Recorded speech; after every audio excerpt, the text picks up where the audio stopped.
Hello, and welcome to the Pragmatic Product Chat series, where we tackle the biggest challenges facing today's product management, product marketing, and other market and data-driven professionals with some of the best minds in the industry. I'm Rebecca Caligeris for Pragmatic Institute and your host for this episode. Today, we are going to be talking a little bit on the other side of the house, right? I mean, I think we frequently talk about products and what makes our products great, but really, truly, what makes our products great is when they sell. Right? The best product, the product that wins, is the one that sells the most. And so really focusing on that go-to-market piece and how we can enable and support and what we want from our partners there, I think is always really important place to ground ourselves in. So today we have Simon Severino, who has created over $2 billion in additional sales for his clients over the last 21 years. He is an advisor who became a CEO, and really has learned the importance of working on the business more than in it. And I think that, again, is something that really resonated with me as product people thinking about working on versus in. He is the author of Strategy Sprints. He is a fellow podcast host, a TEDx speaker, a Forbes contributor, a triathlete, and the proud father of 3. So welcome, Simon. Thank you, Rebecca, for the kind introduction. It's always nice when I have another podcast host on because you have the mic, right? You have the mic that gives you the voice that just makes you sound even more important. So yeah, the sound is everything, right? Yes, exactly. All right, Simon, I always like to start by asking everybody sort of their origin story, right? How did you get where you are today, and why are you so passionate about helping your clients in this area? I like people. It's very simple. So I studied psychology. Then I had obviously no job.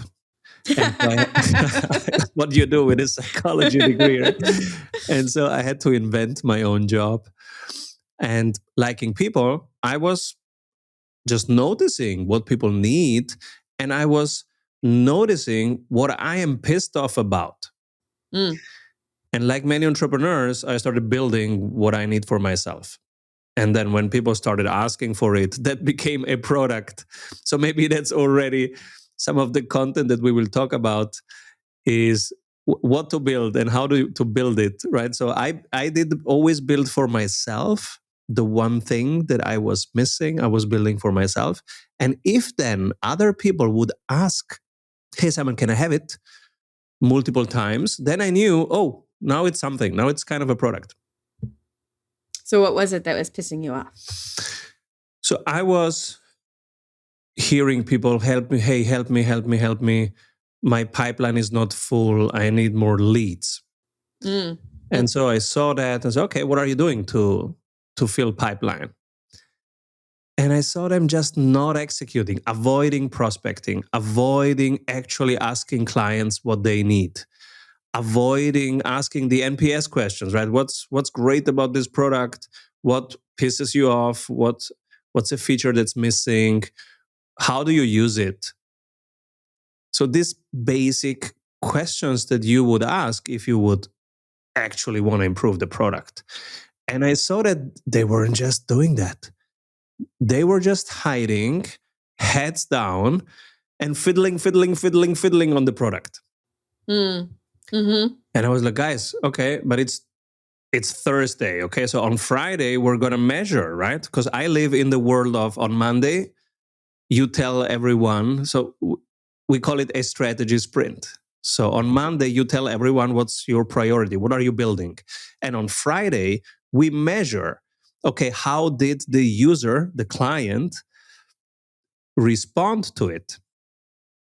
So Monday to Friday. Monday, what's the most important thing? Friday, what did we learn about that based on the client's feedback? And so many times on a Friday, they would tell me, oh no, I didn't meet any client this week. You didn't meet any client this week? What did the product do all the time? The product meets the client all the time? Yeah, but I didn't review the survey, or I didn't ask, or I didn't measure. And so that pissed me off a lot, because why do we build tools if teams don't use them, right? Yeah. Yep. And so I had to go one step back to my original discipline of psychology and say, okay, why do people not execute on behavioral things that they say matter to them, but their actions don't mirror that during the week? What's going on here? What do I need to change in my services, in my products? And that became a lifelong journey. And every week, that's our sprint. So right now we have launched a community, which is an app. So it's on the phone of our clients. We want to be Jarvis. They are Iron Man. They're busy. They don't have time. And so they want to ask a quick question. Simon, should I do this or that? They tag us. They get an immediate answer on their phone. That product, I had to think about, okay, who needs it? What is it for? What's the best placement of the product? Should the product be on their phone, on their desk, in their garden? Where do they actually use it and for which usage? That was the initial positioning and strategizing phase. It was 2 sprints of 1 week. And then we started building it, which was 3 sprints. And then we started letting people in. And now we have the first few hundred users, and we are continuously observing how they use it and what's missing, and listening to what else do they need, which are the 1 or 2 top features that are actually creating more value for them, and what should we build next week. Yeah. Well, I love that so sprints are something near and dear to all of our hearts, right? As we sit here and we all work in very agile, we're used to sprints and scrums and all of those pieces. I love how you not only use sprints internally for development and execution, but also for planning, but also that you really work with your clients to think about sprint and to think about in terms of sprints, because it's true that we often on the go-to-market side of the house, right? It can feel overwhelming. We want to get from no sales to 200,000 in sales or whatever number it is. That feels like a lot, right? And so it can be like, oh, if I'm going to do this, I need to do all of these things. And when we have all of these things, what happens is none of these things occur. And if they do, sometimes we're not measuring it until way down the road. But you're really breaking it down and saying, no. What are we going to do this week? How are we going to get feedback from the people we're talking to? And dear Lord, if you're not talking to people on the go-to-market side of the house, you got problems, right? But how do we do that and make it defined and measurable and bring that feedback in? So taking that same idea that we use on the sort of product internal side of the house and using those sprints for go-to-market, right? To really get them focused on defined, measurable, concrete steps that they're taking. Yes, we were totally inspired by the sprint movement. And the one question that was begging me is, why isn't sales in here? Why isn't marketing in here? They should be here because they tell us what the clients are saying right now. And so we started bringing everybody in one room. Now, in the Monday session, in the Friday session, there is one person from sales, one from marketing, one from ops, and the decider, which is the product owner or the country head or the CEO or the founder. And because we need to take strategic decisions fast. It's just the age where you don't have time to wait around. No. So we want to make very good decisions very fast. We need those 4 perspectives. We need the perspective of the person who understands the product, who understands the user, who understands the technology, who understands what's going on around the user. So what's coming next, what's coming for them, and how can we help them be ready for what's coming? Because that's our main strategic value, whatever the product is, right? So our app, for example, it's not the app. Nobody needs an app. There are so many apps. Why would you build another app? That's not what people need. What people need is, oh my God, maybe there are tariffs. Maybe there are not tariffs. I have no idea. But I have to decide right now because my contracts are 6 months, 12 months. So I either have to stop a contract or start a new contract. What the hell am I supposed to do right now? And so they want 200 other people in their same situation and go, okay, let's strategize, let's brainstorm. How do you do that? Oh, let's do a scenario technique. Oh, what is a scenario technique? Here, take my blueprint. Oh, by the way, I'm doing a SWOT analysis. Oh, what's a SWOT analysis? Here, take my blueprint.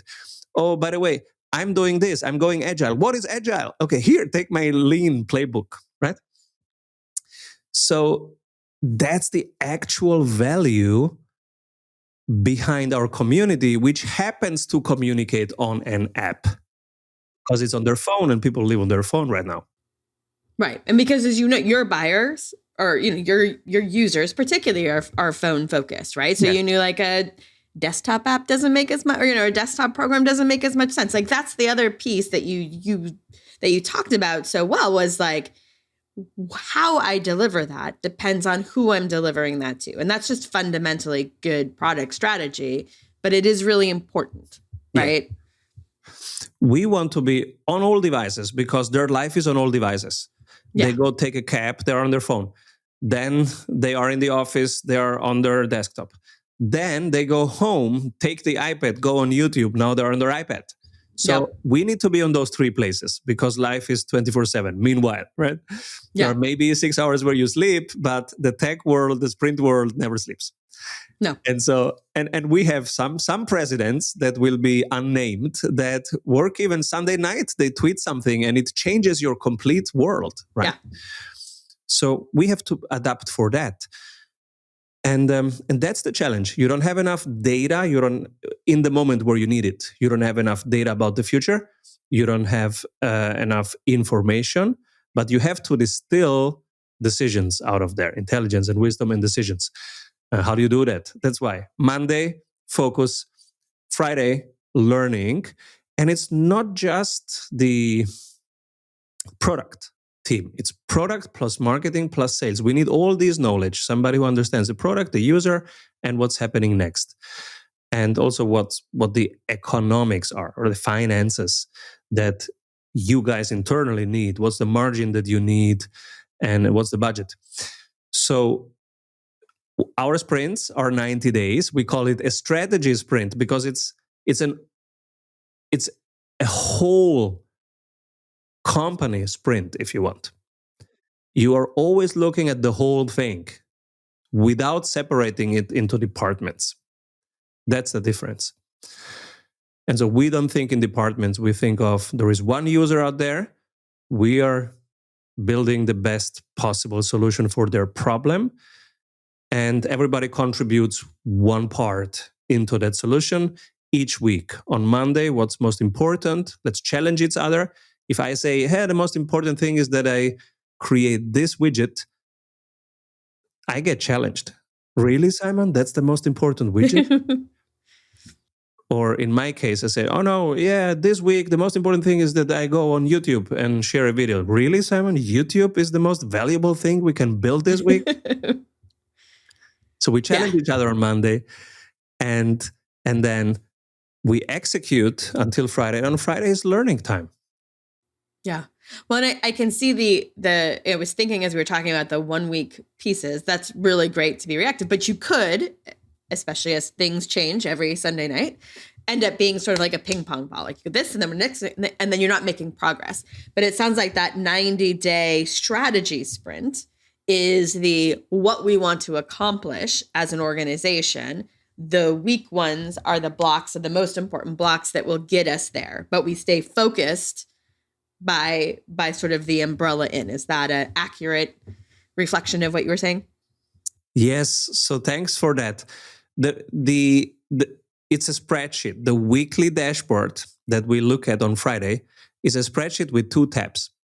The first tab is the so-called focus card. So the whole strategy on one page, 5 years, 1 year, 90 days goals, and the most important metrics per goal. That's on page 1. That doesn't flip-flop around. That's pretty clear. Open the next tab. Each team can be, for example, we're doing this with a bank right now, and they have 15 countries. So the next tab is each country team has now one weekly dashboard. On that weekly dashboard, they track every Friday their contribution. We did this, and this was the outcome. So we measure input, output, and outcome. Those three things per team. And so now on one spreadsheet, you have a clear direction, and you have each team contributing to that. And if you are a 3 people's company, then you have just one tab. It's just one strategy, one weekly dashboard.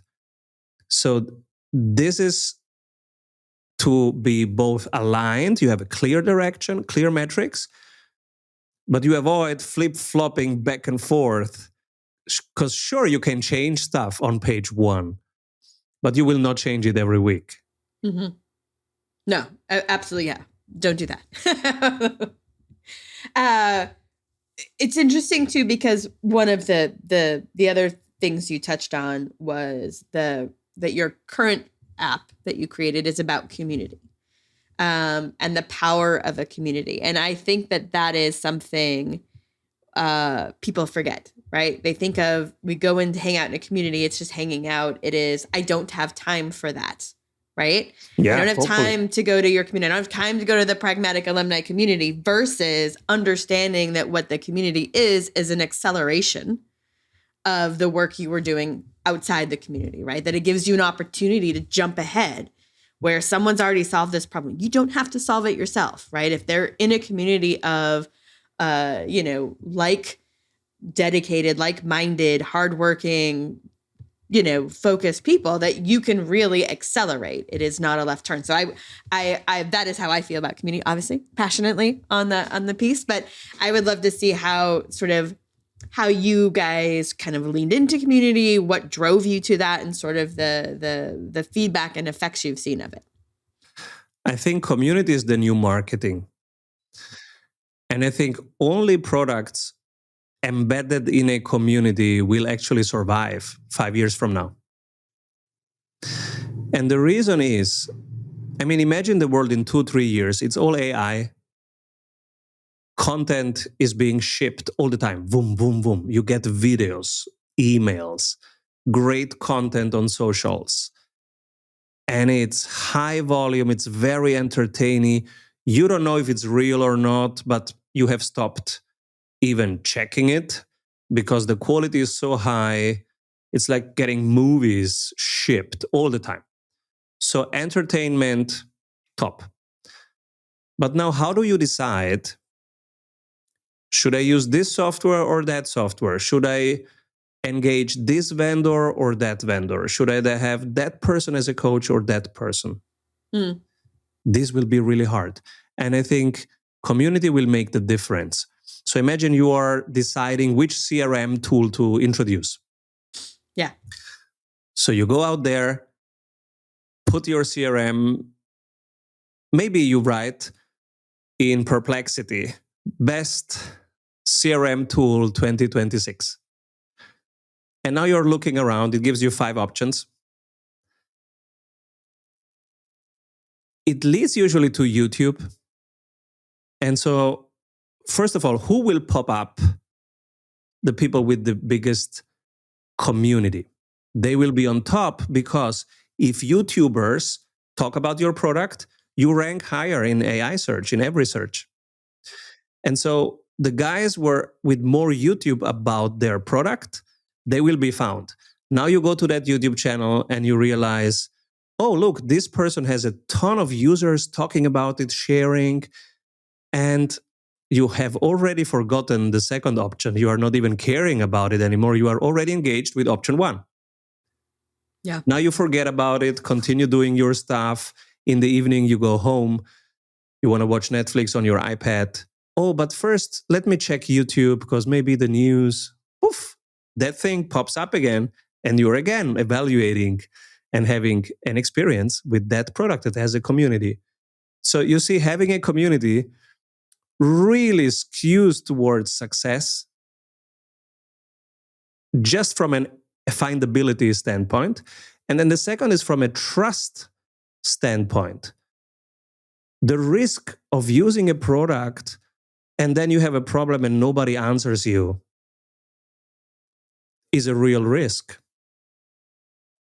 So you want to have a product where you know, okay, they are alive, they're default alive, there is somebody that I can ask, and even if I don't get to a person, I will get to a video explaining how to solve that.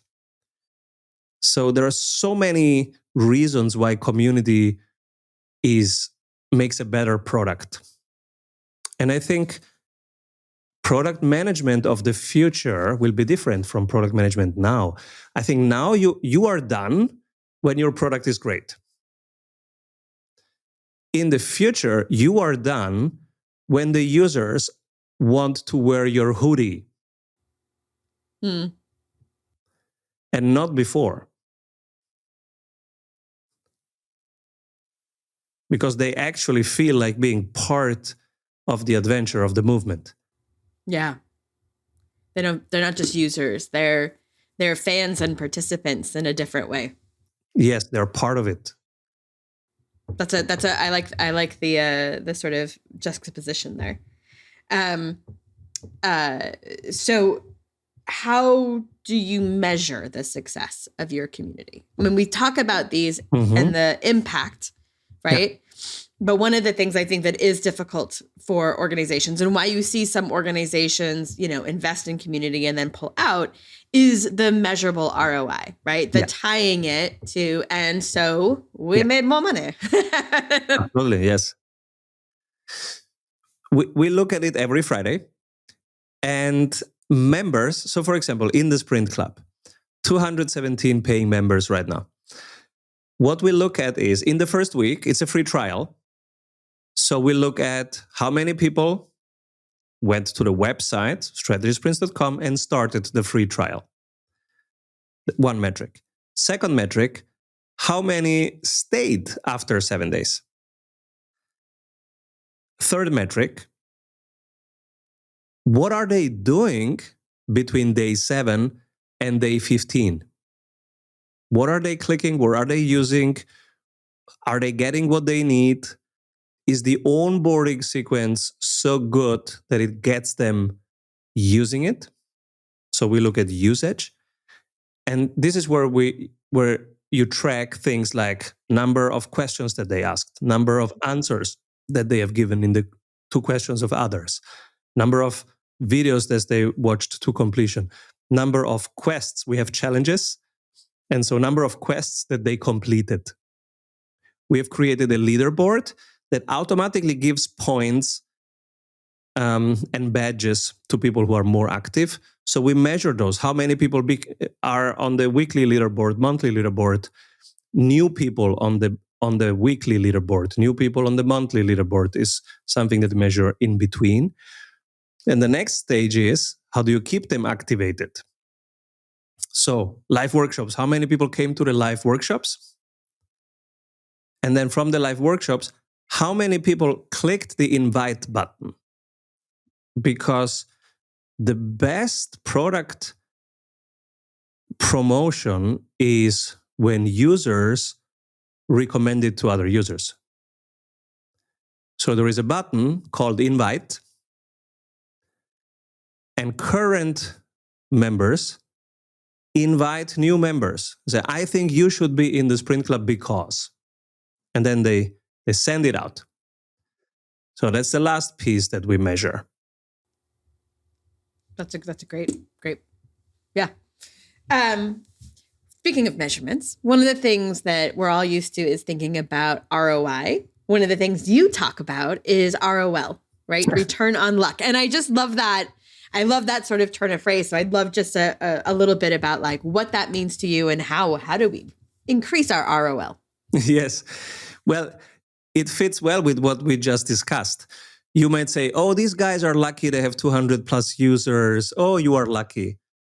Maybe you think that, right? But then if you actually see behind the scenes, how we care about each single part of the buyer's journey. Mm-hmm. And that's an obsession, right? A few of us look at the free trial. A few of us look at activation, the other one look at engagement, and the other one look at referral. So we are constantly obsessing about the buyer's journey in those 4 stages, like the guest who is becoming a regular, the regulars, and the referrers. So those are the super fans. We really obsess about them, hang out with them. We really spend time with them. Hey, let's do a workshop together. Hey, what else do you need? Hey, I'm writing my next book with Jay Abraham. Would you want to be part of the book writing process? That's what I'm going to post next week. Nice. Because, yeah, I can write a book, but in this case, it's a new collaboration between Jay Abraham and us, and they can be part of it because many of them are super fans of Jay. And it's just fun to sit in a room with Jay and with me as we craft the book, strategize the promotion of the book. And so it will become not just a book, it will become like a collaborative project, an adventure between many people. Yes, the 2 who are writing the book, but also many others who want to be a case study, who want to contribute some knowledge or some questions. Nice. So I do love the ROL. One of the other things that was interesting, because in prepping for this conversation, right, you talk a lot about sales and understanding your buyers, but also you are the CEO of a company. So you are also thinking about products and buyer units. So we actually talked a lot more about the sort of product side of the house. But I also think it would be great to get your perspective on, in general, as we're talking and thinking about our listeners, as product people, how can they better support the sales process, right? I mean, I think it's one of those things. You talk about salespeople or companies who have like really good intentions to go talk to the market. And I think everybody in product wants to support sales in theory. In practice, they're not always clear how to do it. And it leads to a lot of frustration, right? Like, oh, I did this and they didn't use it, and so now I'm frustrated. Or they end up being just like demo dogs that go out and do that. So in your point of view, as someone who's kind of sees both sides of the house and has an enormous amount of sales experience and expertise, how can the product team better enable the sales team? Our way of doing this is every Monday, half an hour, all the perspectives together. So now, if product says, hey, my focus this week, I'm going to build this feature, sales is in that room and says, no, wait a second, I need something else. Oh, really? What do you need? Why? Why do you think that? You have the why conversation. Why? Yeah. And so that's important. Don't create silos between those departments. There is no reason for that. It's 2025. We don't need those walls anymore. No, it's one huge village, the internet village. Why should we build walls? So on Monday, actually all perspectives. This is my focus, this is my focus, this is my focus. Oh, wait a second, Simon, why is this your focus? Nobody needs that. What? Nobody needs that? That's the best thing. Look at this. It's the best tech. Yeah, but who is using it? Who asked for it? And so this is the conversation between product and sales. Then sales says, but the leads that I'm getting, it's all the wrong people. Marketing, can you start doing the right things? And marketing says, wait a moment. I shipped 40 brochures. I said, no, I don't need any brochures from you. So what is it that you need? And so marketing and sales are having a conversation. So that's the Monday piece is critical because you need this conversation. Hey guys, what do you need? Because it is one team and they forget about it. Yeah. The Monday reminds us that we are one team and we are on one mission, and the mission is towards user happiness. Right? And then Friday is the reality check. Okay, we gave our best, but what did the client actually say? And then learning from that. And it's fine to celebrate mistakes. So create an atmosphere where it's safe to do mistakes all the time. What we, in the Sprint Club, every Monday, there is, because it's an app, so it nudges you every Monday. Hey, what's your priority for this week? Share it in the forum, and people share it. But on Friday, they get asked, what are your top 3 mistakes of this week? Gold medal, bronze medal, is silver medal. And so they say, oh, my gold medal mistake is I built something that actually nobody needs.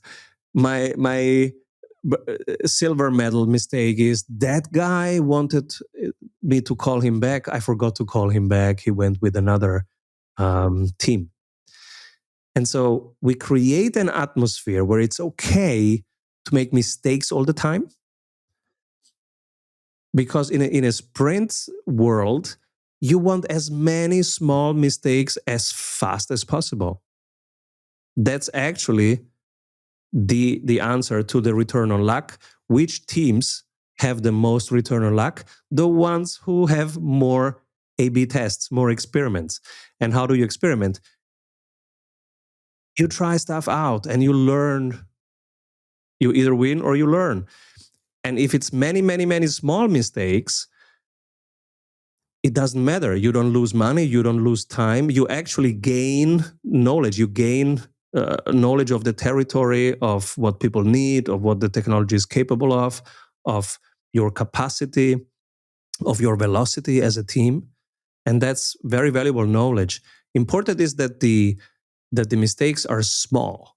And that's why every Friday, because if you do that once a month, oh no, those mistakes are too big and too late. Yeah. The other nice piece about that is the transparency of our mistakes. That is always helpful, right? And in an environment where you're comfortable talking about what you did wrong, others learn from it. That's another thing. And it really is always better to know than to try to hide. And that is a really safe space that you've created, which I think is really great. Everybody talks about psychological safety. Mm-hmm. Because it is really a key component of every team. But nobody knows how to do it.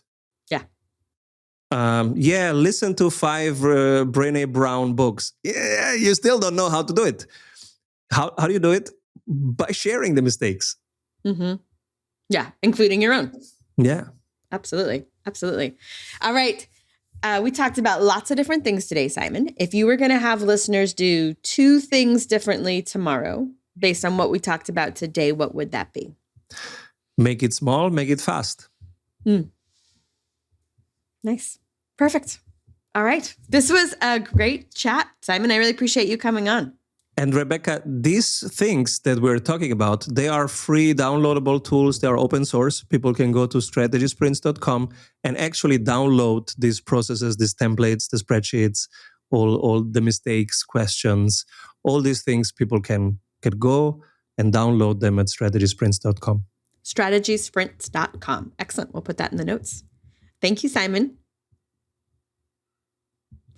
All right. That does it for today's episode. Thank you, everyone, for listening. And don't forget to join us next week when we tackle another great topic designed to help you elevate your product, your company, and your career.